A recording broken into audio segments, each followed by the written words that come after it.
Sega Youth Forum, Ben Jacobs with you throughout the afternoon, day 2 of 2. All the sessions available on YouTube. Follow us on social media as well. SIG and then the full word Alliance. We'd love to hear from you. Ask plenty of questions and use that hashtag #StandWithSega. A little bit later, we'll be hearing from Paul Elliott at the FA. He's thought to be in the mix to be the new FA chair. I'll put that question to him. We'll find out whether he's a front runner to replace Greg Clark. Follow our social media for a little teaser of that. And we spoke earlier to Daria Klashina, the only clean athlete representing Russia at Rio 2016. And again, go to YouTube for that full interview. She talks about her preparations for Tokyo, if of course the Olympic Games goes ahead.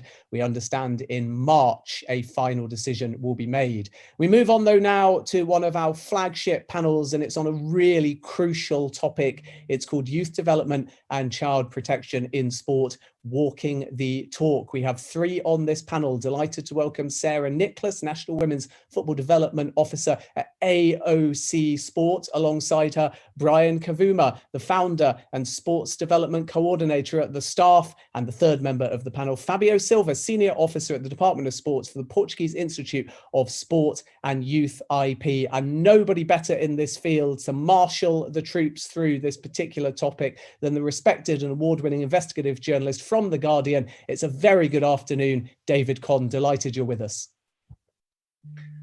Thanks very much, Ben. And yeah, it's a pleasure to be with you, and also obviously to be chairing and involved with a panel, a session like this that is focusing on child protection. You know, it could not be a more important subject, and it's very good that you're focusing on it.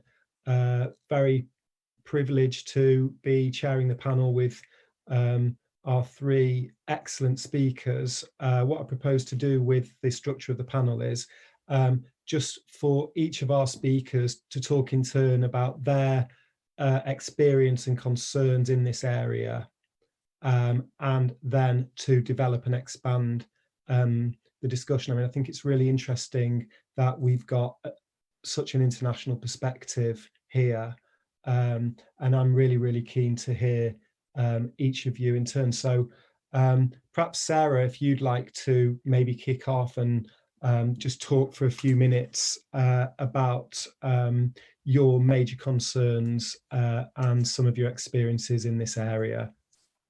Thanks, David, and good afternoon, everybody. I'm delighted to be invited on this panel this afternoon. As you say, youth development and I guess safeguarding children and young people is so important, especially given recent years here in England of different cases that have come up.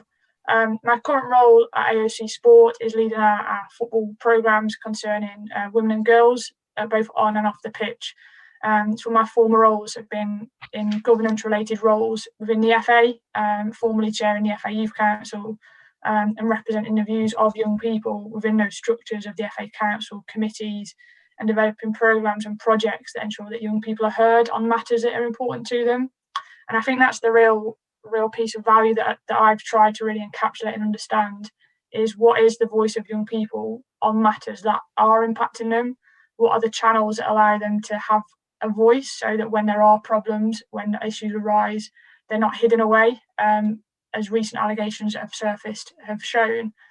We're going to have to go through a difficult phase where people are allowed to voice their opinions and feel safe to do so, be those whistleblowers, which we're trying to flag through processes that have been put in place. But also just ensure that other people know how to be around young people. I think that was a huge part of my former roles, is when we're recruiting, training and educating both young people and adults, what does that role look like, and how do we ensure the young people feel comfortable in environments where they deserve to be?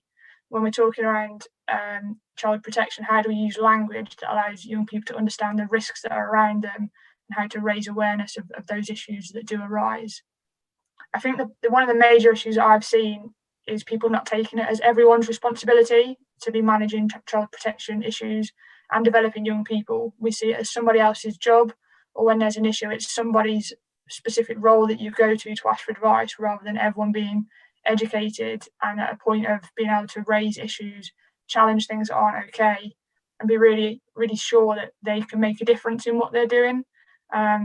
But really all of my experiences around what young people see and their development. So I think for this panel this afternoon, that's a major part I'd like to try and share, is how do we ensure young people have got the right platforms, they're surrounded by the right people, they're trained and educated just as much as anyone else to be able to raise issues and understand the risks that surround them, but also that other side of what can be done. And thanks very much, Sarah. And broadly speaking,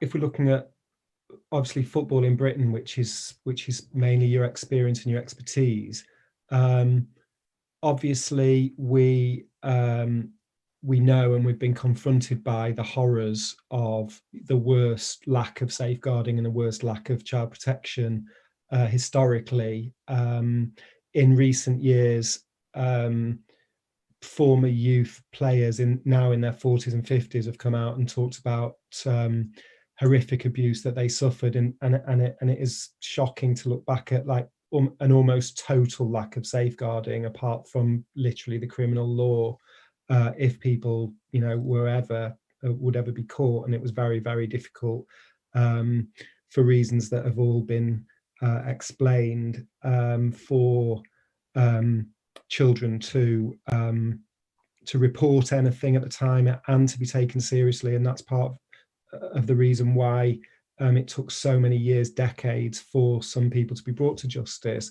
And I've been involved myself in some of the coverage at The Guardian of some of those horrors, and including covering one of the trials in detail, which was only 2 years ago, I think. But the abuse went back to the 70s and 80s of this guy who was convicted and sentenced to 20 years in prison. Do you want to just talk just a little bit about your perspective on the situation now? So you're saying that it's really important for young people to be safeguarded and to feel like they've got a voice and that they are involved. But to be quite crude about it and ask a bit of a journalistic question, how good or bad is the situation now? From my perspective, so much has been done in a really short space of time, and it'd be unfair to criticise the FA for the reaction that they've had and the things they've put in place since those allegations came to life. So I think we're in a better place. We're definitely not out of the woods. There's still a long way to go, as there is for everyone right across the world. This isn't just an FA and a football problem. This is a general issue in society and how we empower people in different ways to say something.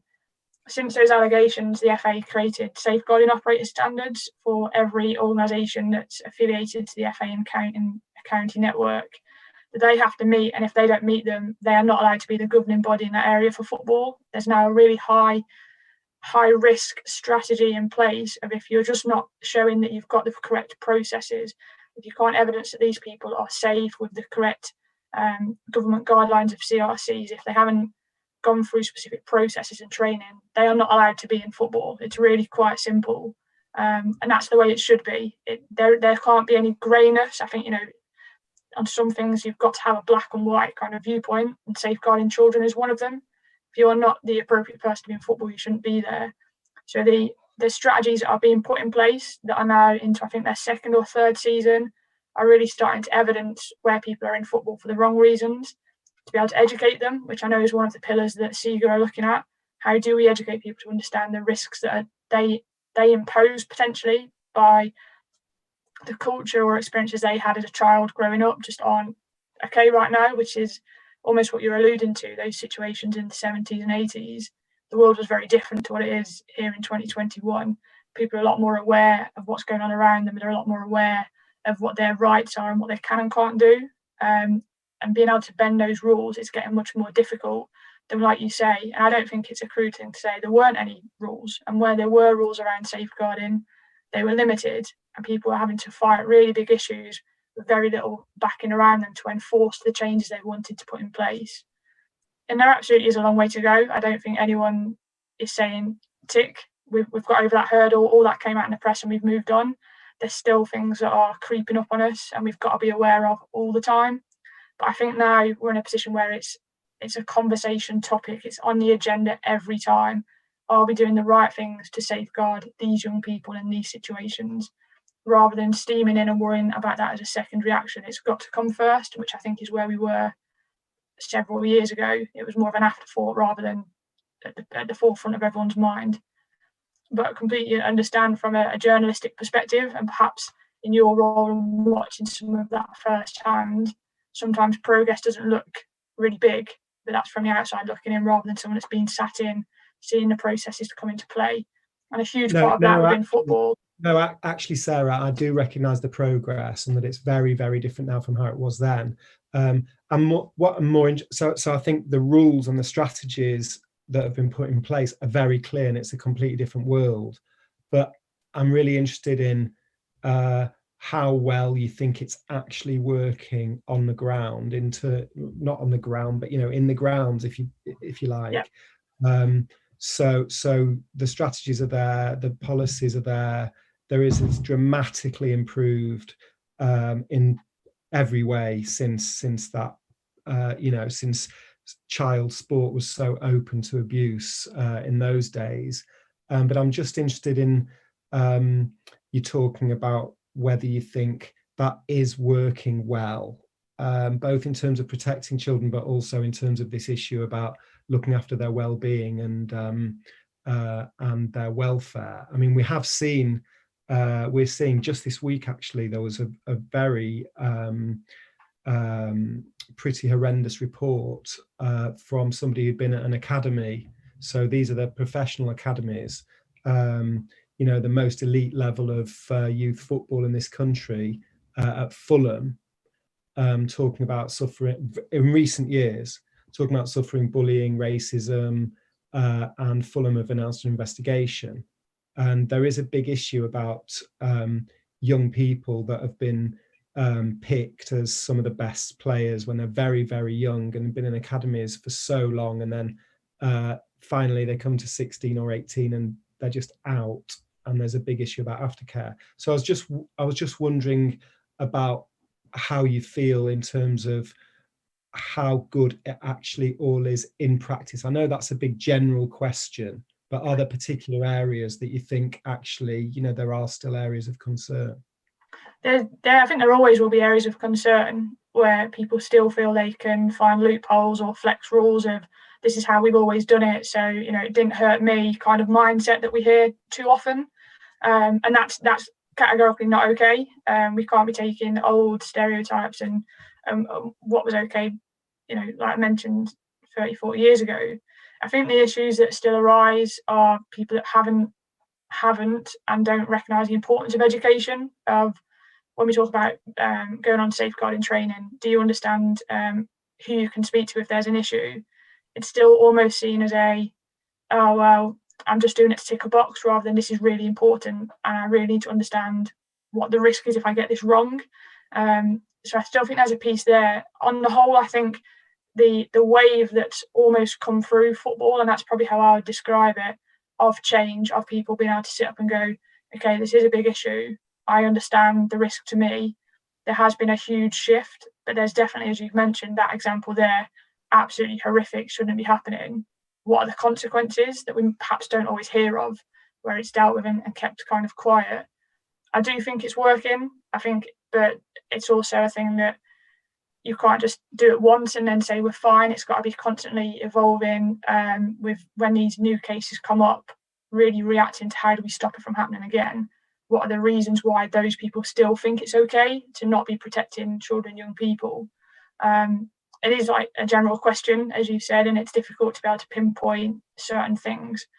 But I do think we're now getting down to the micro level rather than the macro level of protecting young people and safeguarding them appropriately.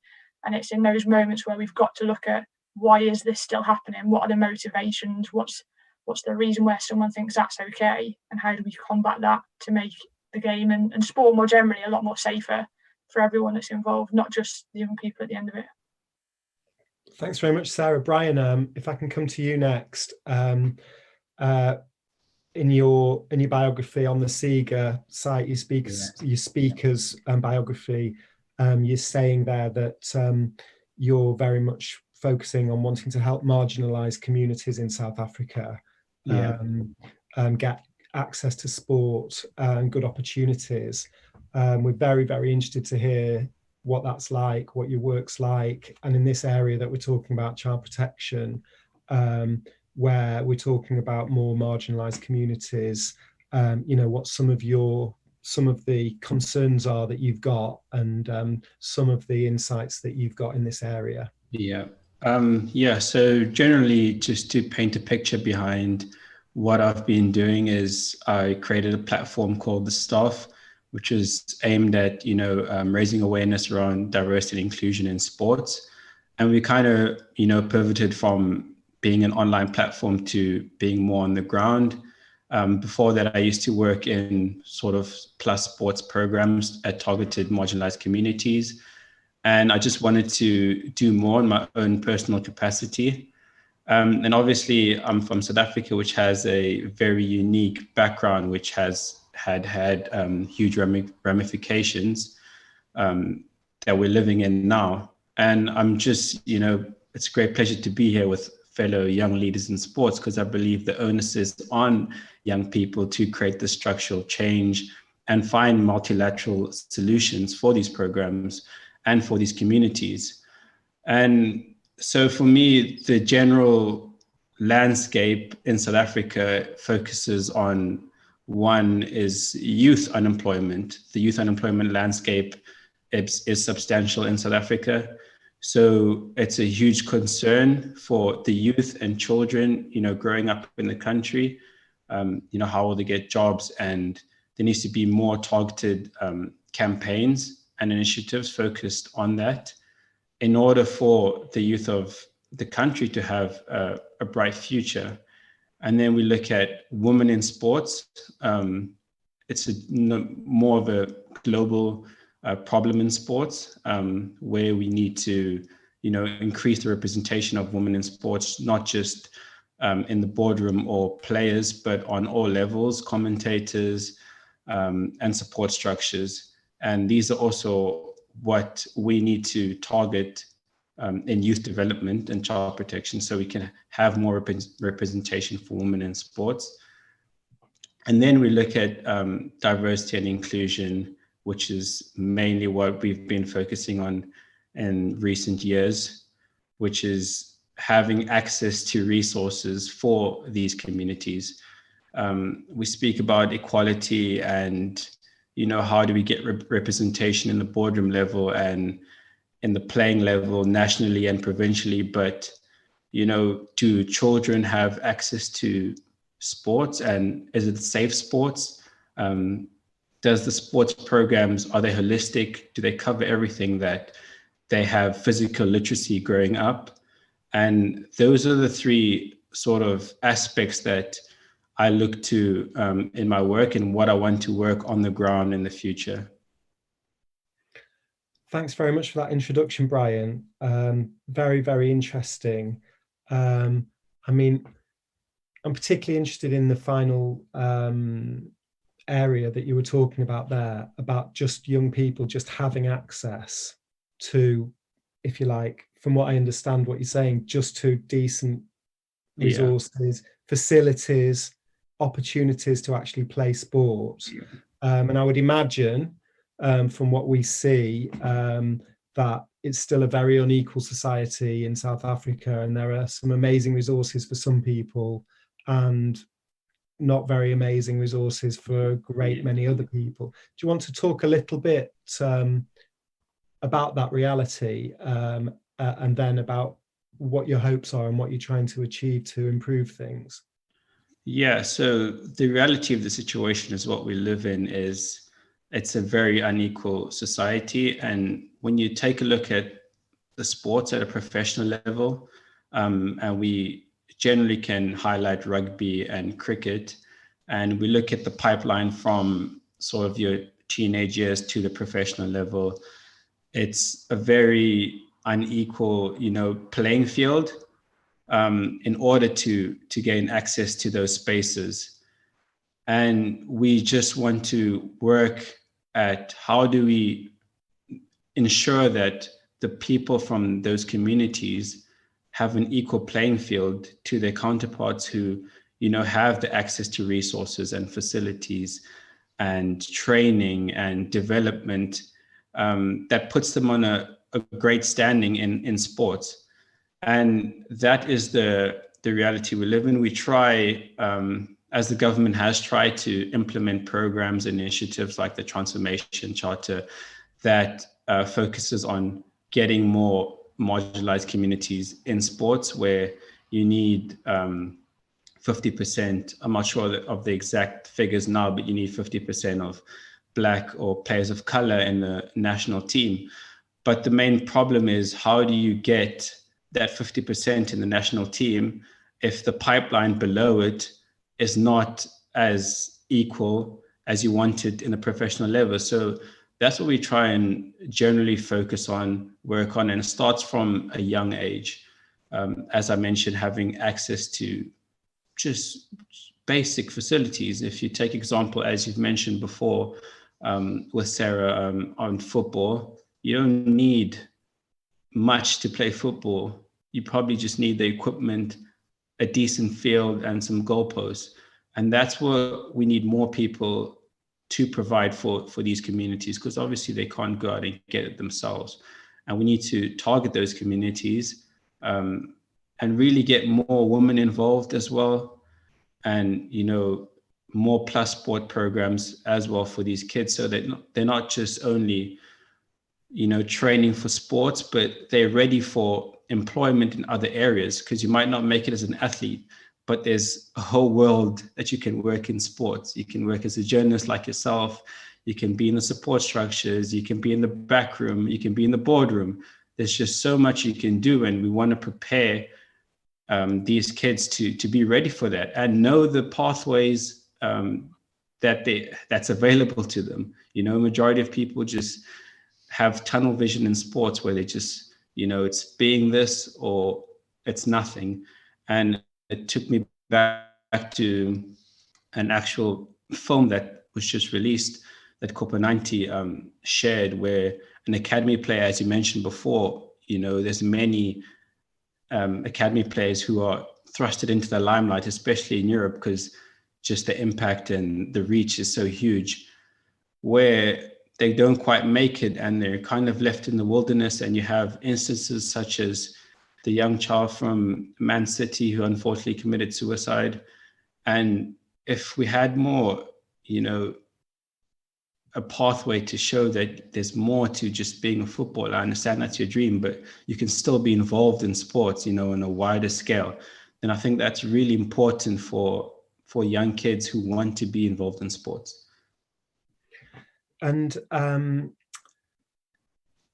just talking about the diversity element, which obviously is such a huge issue in South Africa, as you've said, and the aim of having at least 50% Black people Black athletes in the top teams of the country. When South Africa won the Rugby World Cup, which I couldn't even tell you what year it is, because all I know is it was pre-pandemic. So whatever time that was, it was sometime then. I couldn't tell you if it was last year, the year before that, but I'm going to say it was 2019. Yes. And it was just so inspiring. And obviously England lost in the final. But I think everyone here was so swept away by what an inspiring story the South African victory was, how much it meant really to the country, that, in a sporting contest, it was one of those where people in England supported England and wanted them to win, but could just see the significance of it. And the captain, Siya Kolisi, his personal story, really was highlighted. I think coming from a township and somehow working his way through remarkably to captain the country. And then he spoke himself about it and about wanting it to inspire people from his background. But then I recall when with the cricket team, I think the cricket team is some way behind. And I think last time they played England, which is when the South African stories, sporting stories, are highlighted a bit more for us. Just understanding where some of the players had come from, and it was very much from what we would call really posh, very, very well-resourced schools that seem to have been established years ago, almost along the lines of what we call English public schools, but they're English private schools, with like amazing cricket facilities, amazing rugby facilities, and some of the players in the South African cricket team, white players, obviously come through that privileged background, and then you're talking about a large areas of communities that just don't have the very, very basic fields even to play on. I mean, how broad a gap is that still? So for all the good intentions and statements and efforts to improve facilities in the marginalised communities and improve diversity and opportunities, how big is the gap, Brian, still? And also, just keeping to this theme of this session, are there child protection concerns as well in South African sport? I think just to answer the first question, and I'm happy that you mentioned the Siya Kolisi story, because those are the stories that, I want to hear less from, growing up. I don't want to hear about athletes who have gone through severe hardships to get to where they want. And you look at the impact that South Africa had winning the World Cup, but below that, as you mentioned, the schools, majority of the rugby and cricket schools are not accessible to majority of Black people or players of color in South Africa.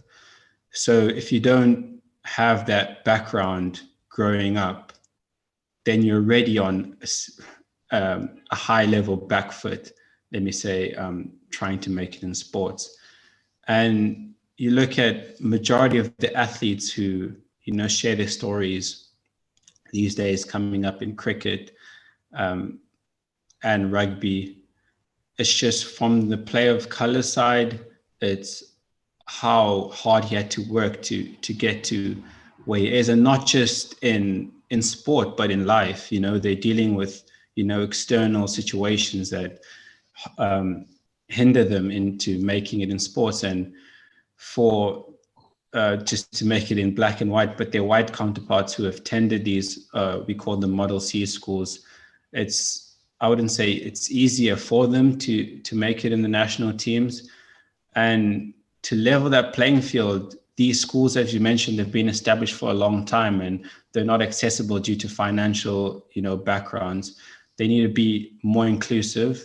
We need to find ways, if not to make them more inclusive, but to create your own platforms and organizations, whether that be schools in the townships, so these kids can have the same learning and experiences and facilities and resources as these other kids, just to provide equality and equity for the whole country. And that's starting from the base. And then as we go through child protection, I think there isn't a huge problem, but we try and focus on safe sports within schools especially. And there is, wide forms of emotional and you can say physical abuse in schools, and, maybe sexual assaults and generally emotional abuse in sports, because the schools are very high performance centered. So in that aspect, there's huge amounts of pressure on kids, not just in the sports, but in the classroom. And that is something that, needs to be dialed down. The government and sporting organizations are working at that to ensure harmonious, sports teams. And other than that, it's, just educating the kids, educating the educators. As Sarah mentioned before, it's important to understand the background of these kids, especially in spaces that are not for them.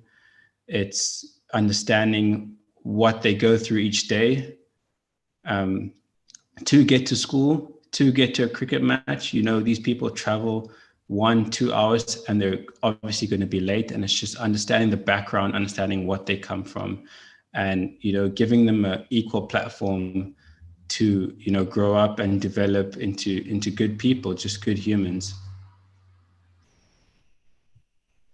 Thanks very much, Brian.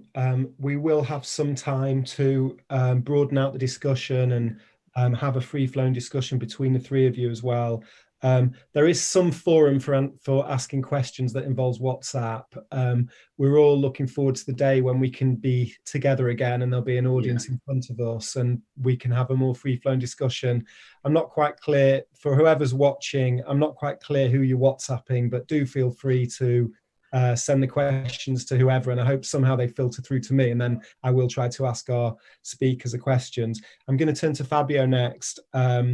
Fabio, you're obviously involved in the Portuguese Institute of Sport and Youth, and you're also on the team of the Portuguese presidency of the Council of the European Union 2021 in sport, and focused on youth sport and on the policy for youth sport. So again, just like with Sarah and Brian, why don't you talk just for 3, 4, 5 minutes about your main focus of your work and some of your major concerns in this area? Thank you, David. I'd like to start just by thanking SIGA for the invitation extended to the Portuguese Institute of Sport and Youth, and to say that yesterday and today I've had the opportunity to watch some of the other sessions, and now hearing Sarah and Brian, and I'd say it's quite a humbling experience to listen to all of your inputs and the expertise in the field. It's been a wonderful experience, and I think SIGA is to congratulate for this event. Well, as you said, I'm working with the Portuguese Institute of Sport and Youth in the Portuguese presidency. And although my involvement has been more of a general in terms of sport policy, with funding to national federations, to sports data and statistics, and previously with sport coaching, I do feel that this specific topic of this session is one that should permeate to all of these areas of sport. I mean, athletes, in particular children, must be in the center of our concerns, and they should drive our policy. That is sport. The words of SIGA CEO Emanuel Medeiros in the opening session, when he said that sport without integrity is not sport. So sport without considering the athletes' safety, safeguarding the athletes, not only acting on occurrences, but preventing those situations, promoting education, investing in data-driven policies, that is also sport. And that is the responsibility that each of us in the sports sector, no matter in which capacity, that we should strive for it and ensure that we do our part in that. I don't think it will ever be a finished job. I think it will always remain as an ongoing and unfinished task. As new challenges will come up, new threats to athletes and child safety, and we will have to rise to the occasion. We'll have to find new answers, and sometimes we won't have. But that is also why we should promote a cross-sectoral approach to this and find innovations and solutions in different areas to tackle the issues that we have.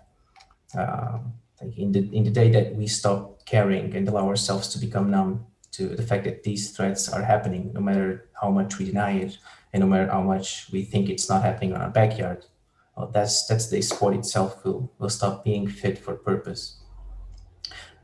I assume it's not an easy course to go through this, and some countries are already further down the road than others.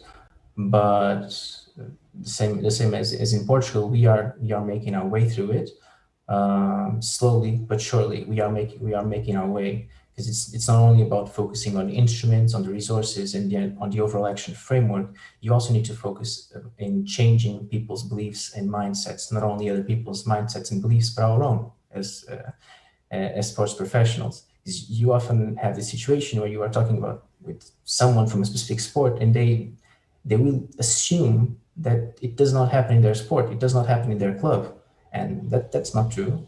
We might not know about it, but it is happening, no matter how much we deny it. And we need to tackle that. We need to create the mechanisms for it. But we know social change and cultural change, these are lengthy processes. They take time, and they do need to take time in some regards. And with children spending a significant part of their lives in sport clubs, even more so as their level of practice increases, it is our responsibility to safeguard and act in accordance with their interests. And Fabio, just to talk again, as with Sarah and Brian, about some of the specifics in your own country and your own field expertise. What has the situation been like in Portugal? So again, just to really summarise major things that have happened here. You know, beginning in 2016, we just almost suddenly had, I mean, there were convictions of people for this extreme end of child abuse, of lack of safeguarding. There actually were convictions in the 1990s of some sports coaches, not just in England, also in Europe and in the US, in Canada, for sexual abuse. But some of the victims spoke out in 2016, and the issue was aired in a way that it never had been before, and it led to a new round of prosecutions. In fact, some of them were people who had already been prosecuted, but then more victims came forward, and particularly who had suffered abuse at their hands. But as Brian said, and as Sarah said, you know, that's the extreme end, but we're also talking about over-pressurizing of young people, of emotional pressures that are put on young people when sport, yeah, it is competitive, but it is supposed to be for the well-being, for the greater well-being of all people who take part in it, not for not to damage their well-being. Have you had anything similar in Portugal? Have historic cases come out? Have you had high-profile incidences of that extreme end of abuse? Is there a recognised issue with, you know, hot house, high pressure sport at the elite end even now? You know, just paint us a picture of what some of the issues are in Portugal now and historically. Even in Portugal, it's not a new issue. If you ask me personally, I don't think it gets as much attention as it should at different levels. Probably the most well-known cases would be relating to violence in sports, not only the athletes, but in the stadiums, in the whole environment, or some situations where, let's say, coaches outside of training facilities or the referees, when they were leaving youth matches, you would have people waiting for them to beat them, and that's just crazy. But it did raise awareness about the issue. Unfortunately, we needed it to be mentioned in the media, and recently we had the creation of an authority for the prevention and control of violence in sports, and they have been doing an amazing work in that regard. They are acting on those situations, following all proper procedure, and trying to create the conditions so that this will not happen. Such as regulations, sanctions when necessary, and these are probably the most well-known cases that we had. Not to say that there are not others, that might be others. As you said, it's not a new issue. We are starting out to have some organizations that are more concerned with this, and some observatories. They are starting to look at this issue and having this data available. That's something that we absolutely need, to have the data to analyze the situations, and next step, to standardize that data so we can have information which is comparable across different settings. And in terms of your work with the European Union, which which in Britain we still recognise that there is a European Union, and if you're speaking about it from a Guardian perspective, you speak about with extreme sadness that we're no longer part of the European Union. So in your work with, obviously, having the perspective, the EU perspective, are you seeing that this is generally becoming more recognised as an issue across Europe? Is it is there other actions to match words, and is there greater recognition of the well-being issues for children in sport? I believe so. I believe the countries have been cooperating more intensively on this matter. Portugal has been more active in the framework of the Council of Europe with the ProSafe sports. But even at the European Union level, this has been it's been more of a concern lately, specifically to the presidency of the council. Though this is not, let's say, a flagship topic or one of the priorities, it does fit within both of our priorities, which are sport innovation and sport diplomacy. And for instance, in sport innovation, our approach is one which is broad to sport innovation, and definitely both the tools that you get from the technological perspective that allows you to control the situations and monitor the situations, but you also have the social policy side and social innovation side and policy innovation. And all of this work that's being done, the way we are bringing solutions from different sectors to sport and making that work, putting some new usefulness to those creations and those innovations. All of that is part of our approach to this topic, and it's something that we hope that over the coming years will be the target of more attention from different member states.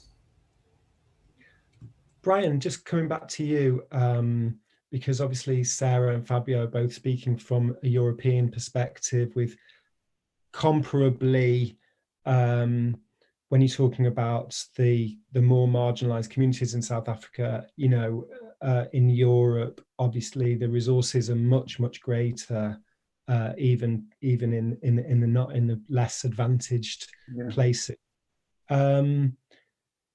How much further work, as you see it, is there in terms of resource? How much further do you have to go, if I can put it crudely like that?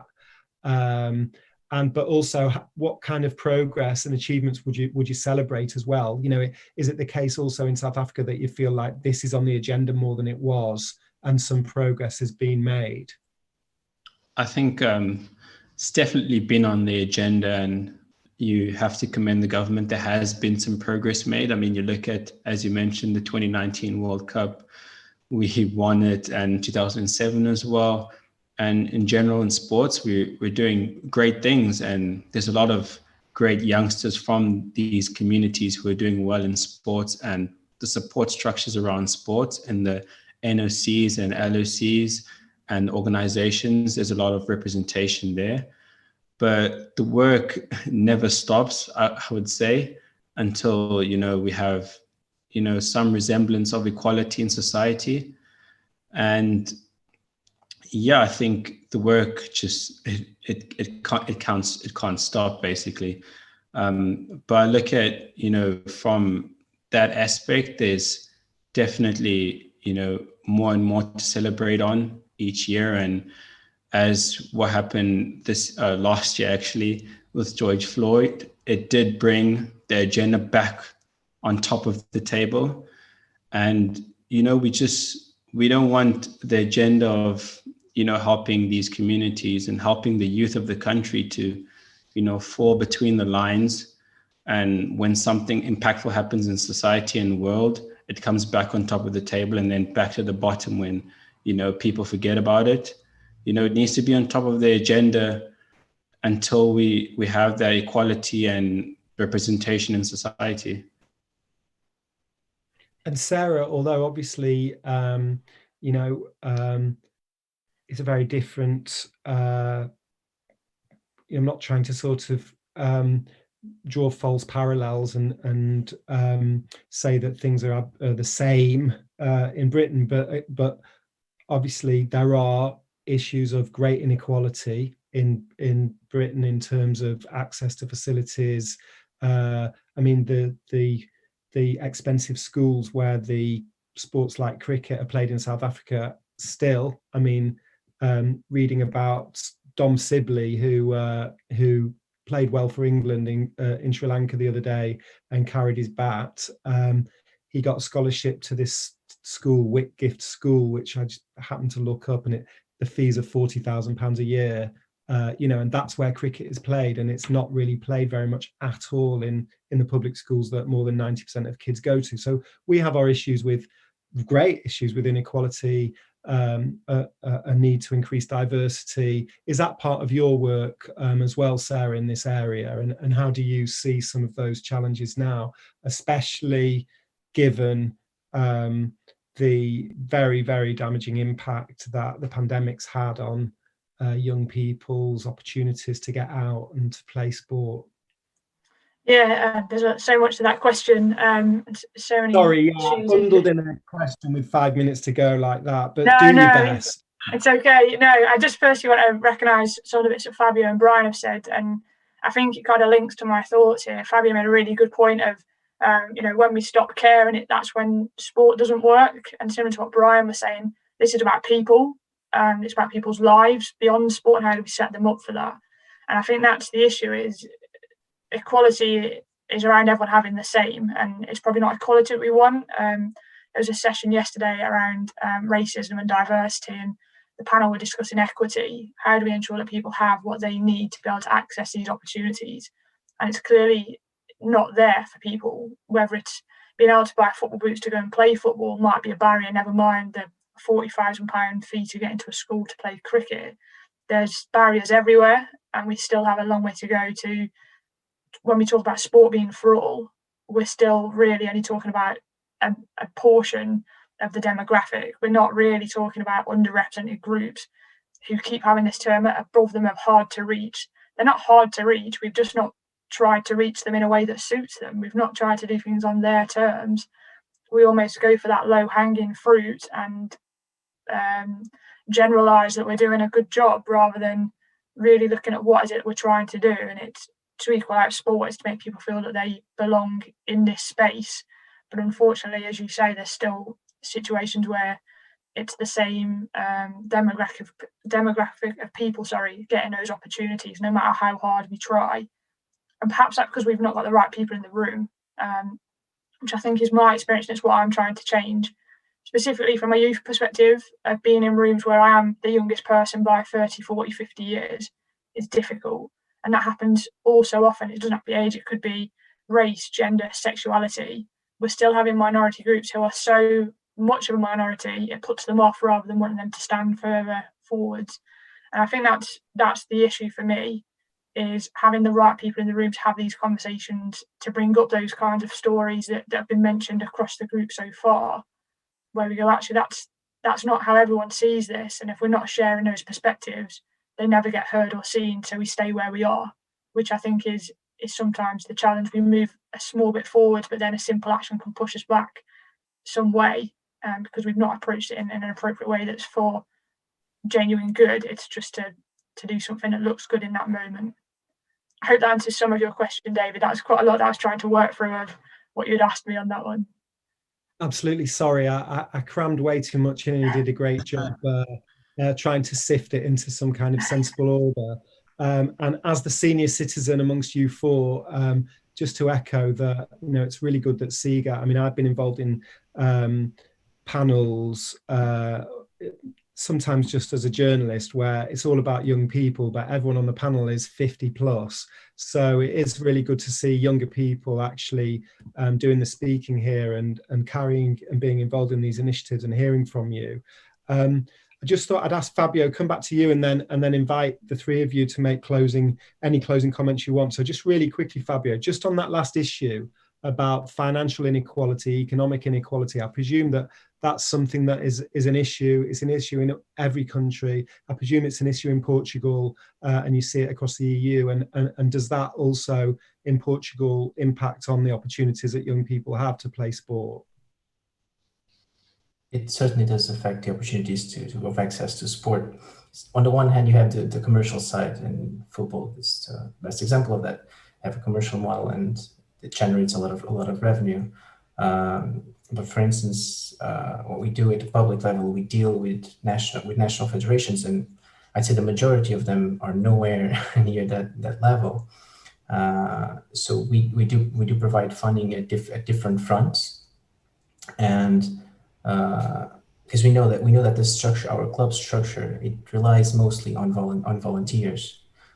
We had a recent study, and we pointed 55% of our clubs relied on volunteers, and we know that even some of the coaches are volunteers as well. So this is very important. And also in terms of not every club has the resources to build facilities of their own, and they have to use public facilities. And so we've also tried to even the playing field on this aspect. And over the past few years, we've had a program to kind of co-fund the refurbishment of sport infrastructures across the whole country.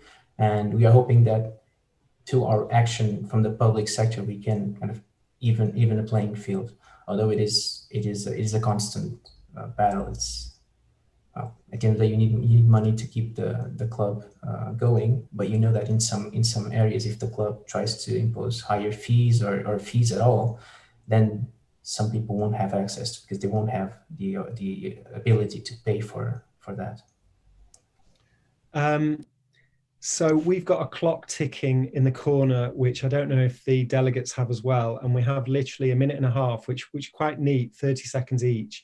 Closing remarks. I've actually found it quite inspiring when we talk about the risks and the problems, but you're all involved in work to recognize these issues and try to improve. So maybe in the same order, Sarah, Brian, Fabio, just if you'd like to, we're down to 20 seconds each now. What perhaps your hopes for what can be achieved from now? My hopes, and I think Brian won it so much better than I can, so sorry Brian if I'm about to steal yours, is allowing people to be good people, and we use sport to do that, and we can only make that happen if sport is safe for people, young people from my perspective, to be themselves and feel like they deserve to be there. And it's putting the people before sport, before the winning, before results, before the pipeline of athletes. They're humans first, and my hope is that we can get to a position where we all have that perspective. Brian?